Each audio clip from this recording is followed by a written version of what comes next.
नमस्कार. संघर्ष वृत्तवाहिनीमध्ये आपलं स्वागत.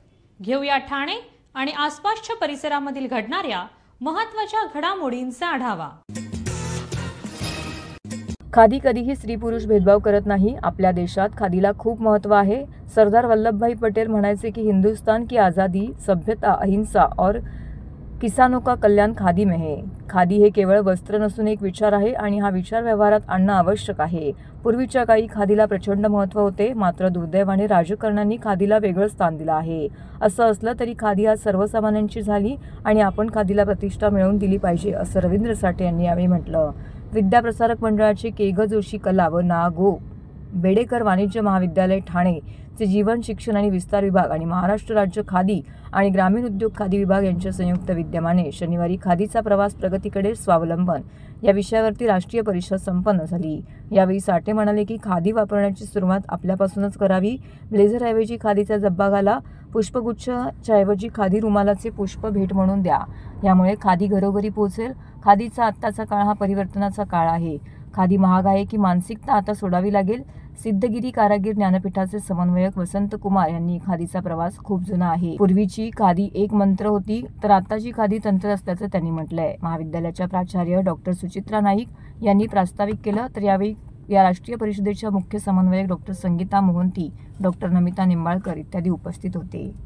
तर या ठाण्याच्या जोशी बेडेकर महाविद्यालयात खादी केंद्र गेल्या वर्षी सुरू झालं आणि या केंद्राच्या वतीने किंवा या कॉलेजच्या वतीने दरवर्षी एक विषय घेऊन प्रबोधनात्मक कार्यक्रम होतो. जसं गेल्या वर्षी नवं राष्ट्रीय शैक्षणिक धोरण हा विषय घेऊन एक सेमिनार झाला होता. यंदाच्या वर्षी त्यांनी खादी हा विषय निवडला आणि खादी आत्मनिर्भरतेकडून प्रगतीकडे असा विषय करून खादीचा प्रवास कसा झाला या विषयाशी संबंधित एक दिवसभराची परिषद आज इथे होते. त्याच्यात अनेक तज्ज्ञ मंडळी आमच्याकडे उपस्थित आहेत आणि मुख्य म्हणजे या महाविद्यालयाबरोबर आमच्या महाराष्ट्र राज्य खादी आणि ग्रामोद्योग बोर्डाने सामंजस्य करार केलेला आहे. म्हणजे पुढच्या काळात खादीचा विषय पुढे नेण्यासाठी महाविद्यालयीन तरुणांची कशी मदत घेता येईल हाही त्याच्यामागचा उद्देश आहे आणि हा एक प्रबोधनाचाच भाग म्हणून आजची परिषद झाली. या परिषदेत गांधी विचारांचे अभ्यासक आणि खादी ज्यांनी आपल्या जीवनात पूर्णपणे आपला एक अंगभूत घटक अशी बनवलेली आहे असे वसंत कुमार, जे बिहारहून स्वतः आलेले आहेत, गांधी स्मृती समितीशी संबंधित आहेत, खादी ग्रामोद्योग आयोगाशी संबंधित आहेत, तसे एक ज्येष्ठ सामाजिक कार्यकर्ते त्या या परिषदेत एक कीनोट स्पीकर बीज भाषण त्यांचं झालं. नंतर मग गांधी विचारांचे अभ्यासक डॉक्टर नमिता निंबाळकर याही एक वक्ते आहेत. आमचे पुण्याचे एक कार्यकर्ते निलेश कुलकर्णी आहेत. नंतर खादी आणि ग्रामोद्योग आयोगाचे जुने अधिकारी आहेत ते या सेमिनारमध्ये एक विषय मांडणार आहेत. नंतर आता खादी आणि ग्रामोद्योग आयोगाचे महाराष्ट्राचे संचालक योगेश भांबरे हेही या एका सत्रात वक्ते म्हणून आहेत. त्यामुळे दिवसभर हा सगळा कार्यक्रम चालणार आहे आणि याचा मुख्य उद्देश हाच की एकूण या खादी विषयाचं प्रबोधन कसं पुढच्या काळात करता येईल आणि खादी विषय जसं आमच्या मंडळाने घोषणा दिलेली आहे की हर घर खादी घर घर खादी, तर हे जर करायचं असेल तर लोकसहभागाशी शक्य नाही. त्यामुळे समाजातल्या सर्व घटकांची मदत घेऊनच हा सगळा विषय पुढे नेण्यात येईल. त्यामुळे त्याचा एक भाग म्हणून आजची परिषद होती. ठाणे महानगरपालिकेचे मालमत्ता कर म्हणजेच प्रॉपर्टी टॅक्स भरण्याचे आवाहन. सन 2022-23 या आर्थिक वर्षाचे मालमत्ता कराचे म्हणजेच प्रॉपर्टी टॅक्सचे बिल ठाणेकर करदात्यांना महापालिकेमार्फत आर्थिक वर्षाच्या सुरुवातीस म्हणजेच माहे एप्रिल 2022 मध्ये देण्यात आलेले आहे. तथापि अद्यापही काही करदात्यांनी मालमत्ता कर महापालिकेकडे जमा केलेला नाही. सध्या आर्थिक वर्षाचा अंतिम टप्पा सुरू झाला आहे. मालमत्ता कर वसुलीसाठी महापालिकेतर्फे कडक कारवाई हाती घेण्यात आली आहे. या अंतर्गत जंगम मालमत्ता, टीव्ही, फ्रीज, वाहन व इतर जप्त करणे तसेच स्थावर मालमत्ता वॉरंट बजावून जप्त करण्यात येत असून मालमत्तेचा जाहीर विक्रीद्वारे लिलाव करून कराची रक्कम वसूल करण्यात येत आहे. मालमत्तेस पाणी पुरवठा करण्यात येणारे नळ संयोजन खंडित करण्यात येत आहेत. त्याचप्रमाणे थकीत मालमत्ता करावर 2% व्याज आकारले जात असल्याने भरावयाची रक्कम वाढत आहे. आपला मालमत्ता कर propertytax.thanecity.gov.in या लिंकद्वारे तसंच गुगल पे, फोन पे, पेटीएम याद्वारे ऑनलाईन पद्धतीने करण्याची सुविधा उपलब्ध करून दिली आहे. शनिवार, रविवार व सार्वजनिक सुट्टीच्या दिवशी नागरिकांना मालमत्ता कर भरणे सोयीचे व्हावे याकरता महापालिकेचे मालमत्ता कर संलग्न कार्यालय या दिवशी कार्यान्वित ठेवण्यात आलेले आहे. तरी मालमत्ता कर वसुलीची अप्रिय कारवाई टाळण्याच्या दृष्टिकोनातून मालमत्ता कर भरून महापालिकेस सहकार्य करावे. धन्यवाद. सरकारी काम आणि 6 महिने थांब या कार्यपद्धतीचे आत्मपरीक्षण करण्याची वेळ आली असून चिरीमिरी दिल्याशिवाय अथवा वजन ठेवल्याशिवाय शासकीय यंत्रणा हलत नाहीत अशा जनतेची धारणा बनली आहे. जनतेची ही धारणा बदलण्यासाठी किंबहुना लोकविमुख पारदर्शक कारभारासाठी चिरीमिरीची अपेक्षा न करता पगारामध्ये भागवा असा घरचा आहेर महाराष्ट्र प्रदेश राजपत्रित अधिकारी महासंघाने दिला आहे. राज्यभर हे अभियान अंगीकारून नवा महाराष्ट्र घडवण्याचा संकल्प महासंघाने सोडल्याची माहिती शुक्रवारी महासंघाचे सल्लागार ग.दी. कुलते यांनी पत्रकार परिषदेमध्ये दिली. महाराष्ट्र राजपत्रित अधिकारी महासंघ व ठाणे जिल्हा समन्वय समिती आयोजित राजपत्रित अधिकाऱ्यांची बैठक ठाणे जिल्हाधिकारी कार्यालयामध्ये पार पडली. या निमित्ताने पगारामध्ये भागवा संकल्प कार्यसंस्कृतीचा ध्यास राज्याच्या विकासाचा या राज्यस्तरीय अभियानाचे उद्घाटन मान्यवरांच्या हस्ते घडीपुस्तिकेच्या प्रकाशनाने करण्यात आले. या बैठकीस महासंघाचे अध्यक्ष विनोद देसाई, राज्यस्तरीय पदाधिकारी आणि ठाणे समन्वय समितीचे नवनियुक्त अध्यक्ष डॉक्टर संदीप माने, विविध विभागांचे प्रमुख अधिकारी येथे उपस्थित होते. त्यानंतर आयोजित पत्रकार परिषदेमध्ये कुलते यांनी पत्रकारांशी संवाद साधताना अधिकाऱ्यांसाठी पगारामध्ये भागवा हे महासंघाचे थोडे बोचरे अभियान असल्याचं त्यांनी सांगितलं. आभारी आहे मी. चांगल्या संख्येनं चांगले जेवढे आले त्यांच्या चेहऱ्यावरून मला लक्षात येते का खूप चांगले पत्रकार आलेले त्या ठिकाणी. या सर्वांना धन्यवाद तर आम्ही देणारच आहोत. तर आम्ही साधारणपणे दौरा राज्यव्यापी सुरू करत असतो दरवर्षी. तर ठाणे हा पहिला जिल्हा. मुंबईहून तुम्ही कोणत्या भागात जा ठाण्यावरूनच जावं लागतं आणि ठाण्याला चांगले अधिकारी आमचे RDC आलेले तेच आमचे अध्यक्ष असतात. विद्यमान अधिकारी सुद्धा फार चांगले आलेले आहे. निवासी उपजिल्हाधिकारी आमचा सानप चांगला माहिती अधिकारी आहे, त्यांचा तुमच्याशी चांगला संपर्क येतो. तर अधिकाऱ्यांना पगारात भागवा हा आमच्या अभियानाचं नाव आहे. हे फार टोचणारं अभियान आहे. आम्ही पगारात भागवत नाही का, तर आम्ही त्यांना काही उदाहरणं देतो की काही अधिकारी खरंच पगारात भागवत नाही. असं होता कामा नये. तुम्हाला पगार जो मिळतो तो त्यांचे प्रश्न सोडवण्यासाठी मिळतो. ते येईल त्या प्रश्नासाठी तुम्ही जर काय अपेक्षा बाळगली तर शासनाची प्रतिमा खराब होते. शासन हे आमचं शासन आहे. आम्ही शासनाचे अधिकारी म्हणतो आणि जास्त जबाबदारी चांगलं काम करण्याची ही अ गट आणि ब गट अधिकाऱ्यांची आहे. IAS आणि IPS अधिकाऱ्यांचं पाहून अ गट ब गट अधिकारी काम करतात. अ गट ब गट अधिकाऱ्यांनी कसं काम करतात. अधिकारी वेळेवर येणारा असेल तर कर्मचारी वेळेवर येतो. अधिकारी जर लवकर त्याचं काम करणार असेल जनतेचं तर कर्मचारी त्या पद्धतीने स्पीड आणतात. तर कर्मचाऱ्यांच्या मध्ये टोनिंग अप राहावं. काम हे आपल्याला जो पगार मिळतो तो जनतेसाठी मिळतो, त्यांची कामं करण्यासाठी. मग आम्ही प्रश्न मांडतो रिक्त पदं. आता 1/3 पदं रिक्त आहेत, ती भरली गेली पाहिजेत. बेरोजगार तरुणांची 2.5 लाख संख्या आहे आता महाराष्ट्रामध्ये अ गट पासून तर ड गट पर्यंत. ही लवकर भरा. बेरोजगार लोकांना रोजगार मिळेल, काम जनतेची लवकर होतील. पण हा प्रश्न आम्ही शासनापुढे मांडतो किंवा लवकर तुम्ही बेरोजगारांना नोकरीमध्ये घ्या, म्हणजे हे तुम्हाला चांगलं वाटायला हरकत नाही. तर आम्हाला कारण त्याची जाणीव आम्ही घेतली पाहिजे. तसं मीटिंग काही मंत्रिमंडळात झालं की तो मंत्री त्याच्या जिल्ह्यात बैठक घेतो आणि खाते प्रमुख त्याच्या खात्यात बैठक घेतो. तर तत्पूर्वीच अधिकाऱ्यांनी जर प्रॉम्प्ट राहिलं चांगलं काम केलं तर त्या खाते प्रमुखाला चांगलं वाटेल आणि त्या खाते प्रमुखांनी आणि जिल्ह्याच्या मंत्र्यांनी चांगलं काम केलं तर मुख्यमंत्र्याला चांगलं वाटेल. या पद्धतीने चांगलं काम करत राहिले तर तुम्हाला चांगला पगार मिळेल. आता काल 8वा वेतन आयोग देणार आहेत असं जाहीर झालं केंद्रामध्ये. आम्हाला तेच आयोग आम्ही मिळवलेत 4था, 5वा, 6वा, 7वा आणि केंद्राच्याच दराने त्याच तारखेपासून द्या, त्याच पद्धतीने द्या, तेवढेच अलाउन्सेस आम्हाला द्या. ही जागरूकता आम्ही आमच्यामध्ये ठेवलेली आहे आणि ते सर्व माझे सगळे सहकारी फार काम करणारे सहकारी आहेत, सुविचारी सहकारी आहेत. आम्ही पदाधिकारी निवडताना सुद्धा पगारात भागवावाल्यांनाच निवडतो. तीच संख्या जास्त असते. खेड्यापाड्यातील लाखो नागरिकांच्या जमिनीचे वादविवाद आजही सुरू असून त्यांना त्यांच्या जमिनीविषयी पक्की माहिती नसते. स्वतःच्या घराची कागदपत्र त्यांच्याकडे नसतात. जमिनीच्या सीमा माहिती नसतात. त्यामुळे कळत नकळत त्यावरती कब्जा केला जातो. कोर्ट कचेऱ्यांमध्ये हेलपाटे मारताना पिढ्यानपिढ्या खर्ची पडतात. वकिलांची फी, कोर्टाचे खेटे यात अनेक कुटुंब अक्षरशः रडकुंडीला येतात.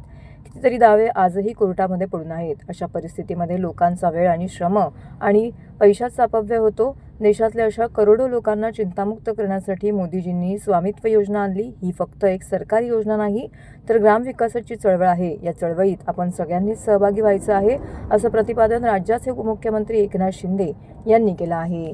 स्वामित्व योजनेअंतर्गत गावठाण भूमापन सनद वितरण कार्यक्रम पंतप्रधान नरेंद्र मोदी यांच्या हस्ते दूरदृश्य प्रणालीद्वारे संपन्न झाला. या अनुषंगाने उपमुख्यमंत्री एकनाथ शिंदे यांच्या हस्ते व स्थानिक लोकप्रतिनिधी, अधिकारी आणि स्वामित्व योजनेच्या लाभार्थींच्या उपस्थितीमध्ये ठाणे जिल्ह्यातील गावठाण भूमापन सनद वितरण कार्यक्रम येथील जिल्हाधिकारी कार्यालयातील नियोजन भवन येथे संपन्न झाला. यावेळी ते बोलत होते. यावेळी खासदार नरेश म्हस्के, आमदार संजय केळकर, आमदार निरंजन डावखरे, जिल्हाधिकारी अशोक शिंगारे, मुख्य कार्यकारी अधिकारी रोहन घुगे, अप्पर जिल्हाधिकारी मनीषा जायभाई धुळे, निवासी उपजिल्हाधिकारी डॉक्टर संदीप माने, जिल्हा अधीक्षक भूमी अभिलेख बाबासाहेब रेडेकर, जिल्हा नियोजन अधिकारी वैभव कुलकर्णी यांसह इतर अधिकारी, कर्मचारी आणि स्वामित्व योजनेचे लाभार्थी येथे उपस्थित होते. मालू सासे,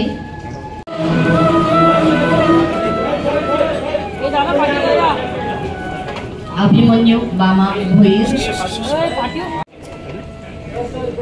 बाजूला घे त्यांना. लाभार्थी सुनील मंगल भोईर,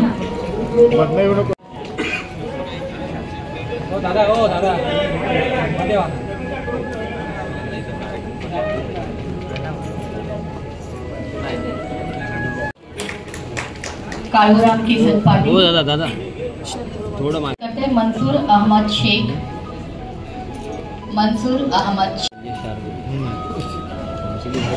पुढील लाभार्थी आहेत कन्हैयालाल. पुढील लाभार्थी शांताराम काठवले,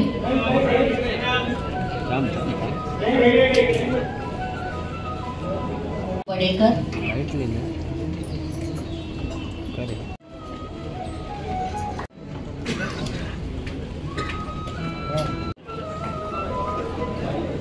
चला पुढे चला विलास नामदेव निचिते.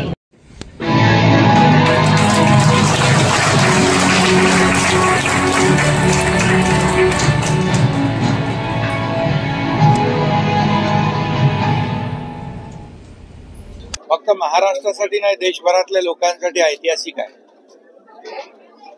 कारण स्वामित्व योजना, प्रॉपर्टी कार्डचं वाटप आज ऑनलाईन पद्धतीने आदरणीय प्रधानमंत्री मोदी यांनी केलं. जवळपास 50,000 गावांमध्ये 62 लाख ग्रामस्थांना या प्रॉपर्टी कार्डचं वितरण झालेलं आहे. आणि यामध्ये आपल्या जागेची, आपल्या घराची हद्द, सीमांकन या बाबतीमध्ये वादविवाद नेहमी असायचे, ते आज संपुष्टात येतील. आणि त्याचबरोबर प्रॉपर्टी कार्ड मिळाल्यामुळे खऱ्या अर्थाने एक मालकी हक्क जो आहे तो प्रत्येकाला मिळेल. आणि अनेक जे लाभार्थी आहेत त्यांनी देखील आपल्या मनोगतांमधून सांगितलं, एखादा व्यवसाय करायचा असेल तर लोन मिळत नव्हतं, आणि त्यामध्ये या प्रॉपर्टी कार्डमुळे अनेक लोकांनी लोन घेतलं, आपले व्यवसाय सुरू केले आणि त्यामध्ये खूप मोठ्या प्रमाणावर प्रगती केलेली आहे. त्यामुळे हे स्वामित्व योजना जी आहे, प्रॉपर्टी कार्ड वाटप, ही अतिशय ऐतिहासिक योजना आहे. आणि खरं म्हणजे गेल्या अनेक वर्षापासून यापूर्वीच करायला पाहिजे होती, परंतु 50-60 वर्ष जे काँग्रेस सरकार होतं त्यांनी या देशातल्या लोकांना वंचित ठेवलं. परंतु 2014 पासून आदरणीय प्रधानमंत्री मोदीजी आल्यानंतर त्यांनी अनेक योजना सुरू केल्या आणि 2022 मध्ये या योजनेचा देखील सुरुवात केली आणि आज त्याला मूर्तरूप या ठिकाणी आलेलं आहे. आणि म्हणूनच खऱ्या अर्थाने गावापासून आपली विकासाची जी काही घोडदौड सुरू झाली पाहिजे ग्राम समृद्धी, गाव समृद्ध झालं तर देश समृद्ध होतो. आणि म्हणून देशाचा विकास करायचा असेल तर गावापासून आपण सुरुवात केली पाहिजे आणि ती सुरुवात खऱ्या अर्थाने आजच्या या कार्यक्रमातून झालेली आहे. ठाण्यातील शिवाईनगर येथील उन्नती गार्डन मैदानामध्ये कोकण ग्रामविकास मंडळ आयोजित मालवणी महोत्सवामध्ये खेळ रंगला पैठणीचा या प्राथमिक फेरीच्या कार्यक्रमामध्ये महिला वर्गात चांगलीच चुरस रंगलेली पाहायला मिळाली. या रंगतदार खेळाला शेकडो लाडक्या बहिणींनी उत्स्फूर्त असा प्रतिसाद दिला असून मानाच्या महाराणी पैठणी पटकावण्यासाठी चुरस लागली आहे. या स्पर्धेची अंतिम फेरी रविवारी 19 जुलै रोजी रंगणार आहे. तेव्हा महिला वर्गाचा आनंद द्विगुणित करण्यासाठी तसेच कोकण खाद्य संस्कृतीचा आस्वाद घेण्यासाठी रविवारी मालवणी महोत्सवाला आवर्जून भेट द्या असं आवाहन आयोजक सीताराम राणे यांनी केलं आहे. दरम्यान मालवणी महोत्सवामध्ये मराठमोळा फॅशन रॅम्प वॉक आणि बहारदार लावणीचा कार्यक्रम जल्लोषात पार पडला. महिलांना घरच्या कामातून तसेच नोकरीच्या दररोजच्या व्यापातून विश्रांती घेऊन मनोरंजन करण्याचे आणि गृहिणी नोकरदार महिलांना आपल्यातील कलागुण सादर करण्याची संधी मिळावी यासाठी सीताराम राणे यांच्या मालवणी महोत्सवात खेळ रंगला पैठणीचा हा कार्यक्रम आयोजित करण्यात आला होता. यावेळी परिसरातील महिलांनी पारंपरिक अशा वेगवेगळ्या प्रकारच्या वेशभूषा धारण करून यामध्ये सहभाग घेतला. विविध प्रकारचे खेळ त्याचबरोबर फॅशन शो देखील येथे सादर करण्यात आला. मनोरंजक खेळांमध्ये गाण्यांच्या तालावरती सहभाग देखील नोंदविला. महिलांचा उत्साह पाहून उपस्थित रसिकांनी पैठणीच्या या स्पर्धेचा आनंद लुटला. तर 19 जानेवारी रोजी कार्यक्रमाची अंतिम फेरी होणार असून त्यातील अंतिम विजेत्या बहिणीला मानाची महाराणी पैठणी पारितोषिक म्हणून दिली जाणार आहे. दरम्यान मालवणी महोत्सवात मराठमोळा फॅशन रॅम्प वॉक आणि बहारदार लावणीचा कार्यक्रम संपन्न झाला. यावेळी प्रत्येकाने पारंपरिक वेशभूषेत आपल्या अंगभूत कला कौशल्याचे सादरीकरण केले.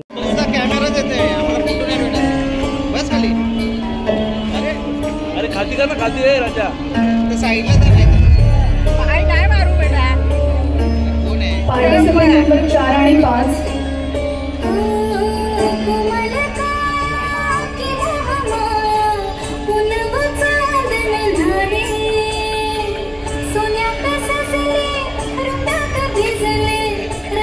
पार्टिसिपेंट नंबर कपाळावर बिस्किट ठेवा. 1 2 साडेमाडे 3. अरे जागा उचला परत टाका. येऊ दे. हात काय लावायचा आहे. चला पडला खाली. चला येऊ दे जरा थोडस. क्या बात आहे. जरा जोर जाणार झाला म्हणजे वहिनीसाठी. आई साहेब कशा मस्त. अरे जरा वेळ हो पण वहिनी त्यांचं पहिलं आलेलं तुम्ही बसून चला. मम्मीला मोटिवेट कर जरा.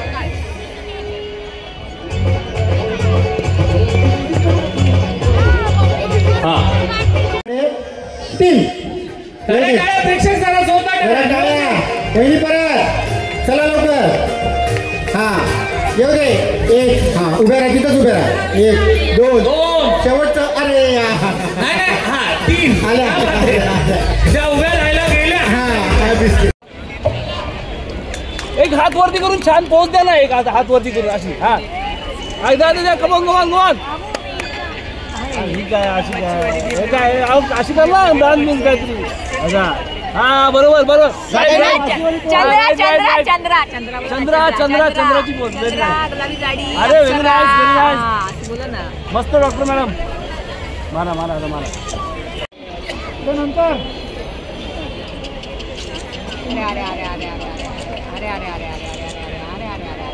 बस रे. फक्त शनिवारी भिवंडी नाशिक बायपास रस्त्यावरील बंद खारेगाव टोलनाका आणि बॉम्बे ढाबा हॉटेलजवळील पुलाच्या दोन्ही लेनच्या मध्यभागी असलेला सिमेंट स्लॅब खाडीमध्ये कोसळला. सुदैवाने या घटनेमध्ये कोणीही जखमी, अपघात किंवा मृत्यूची नोंद झालेली नाही. तर हा मार्ग पूर्वी टोलनाका रस्ता म्हणून ओळखला जात असे. स्थानिक प्रशासनाने त्वरित घटनास्थळी धाव घेतली आणि वाहतुकीची व्यवस्था सुरळीत ठेवण्यासाठी उपाययोजना केल्या. संबंधित विभागांनी पुलाच्या संरचनेची तपासणी करून आवश्यक दुरुस्तीचे काम हाती घेतलं आहे. नागरिकांनी या मार्गावरून प्रवास करताना सावधगिरी बाळगावी आणि प्रशासनाच्या सूचनांचे पालन करावे असं आवाहनही यावेळी करण्यात आले आहे.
तर हे होतं संघर्ष वृत्तवाहिनीचं आजचं बातमीपत्र. उद्या पुन्हा भेटू याच वेळी याच ठिकाणी ताज्या घडामोडींसह. तोपर्यंत नमस्कार.